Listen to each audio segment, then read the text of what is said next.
Hi friends, இது வியாழக்கிழமை night எடுத்துகிட்டு இருந்த வீடியோ. வெள்ளிக்கிழமை நாங்கள் ஊருக்கு கிளம்புறோங்கிறக்காண்டி நாள் எந்த காய்கறியும் வாங்கலை. அதனால சன்னா மசாலா வச்சுட்டு சப்பாத்தி செய்யலான்னு செஞ்சிட்ருக்கேன்.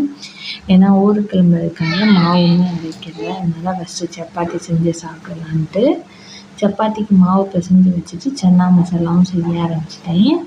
இந்த சன்னா மசாலாக்கான ஃபுல் ரெசிபி வீடியோ நம்ம சேனலில் ஆல்ரெடி ஷேர் பண்ணியிருக்கேன். அதுக்கான லிங்க் இதோட ஃபர்ஸ்ட் கமெண்டில் வைக்கிறேன், செக் பண்ணி பாருங்கள். சன்னா மசாலா எப்போவுமே இந்த ஒயிட் கலர் சுண்டலில் செஞ்சால் தான் டேஸ்ட்டு நல்லாயிருக்கும். அதுக்கப்புறம் நெக்ஸ்ட் டே ஊருக்கு கிளம்பிட்டோம். ஆட்டோவில் பேக்லாம் எடுத்து வச்சுட்டு கிளம்பியாச்சு. இந்த ஊருக்கு போனதுக்கான விலாகுமே ஷேர் பண்ணியிருக்கேன், பாருங்கள். அங்கே போயிட்டு நாங்கள் எதுக்காக ஊருக்கு போனோங்கிற வீடியோ நெக்ஸ்ட் வீடியோவில் ஷேர் பண்ணுறேன்.